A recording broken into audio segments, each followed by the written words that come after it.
Amidst tight security, counting for the 18th Lok Sabha elections commenced at 11 district headquarters across 24 counting centers spanning over 50 counting halls.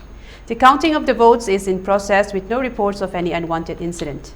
Except for some inner Manipur assembly constituencies in Nambol, Utlau, Bishnupur and Haingang INC candidate Dr. Akoijam Bimol took the lead with huge margin, with BJP candidate G.H. Basantikumar trailing behind.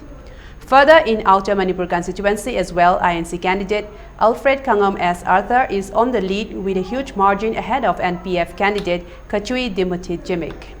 So far, till 5:30 p.m. today, INC candidate Dr. Akoijam Bimol has secured 3,67,509 votes, while BJP candidate Thongnaugjam Basantikumar secured 2,60,472 votes.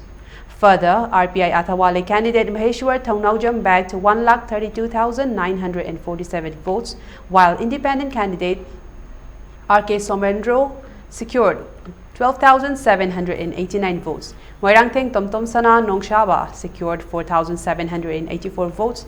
H. Sarat secured 1,280 votes and Nota bagged 3,702 votes.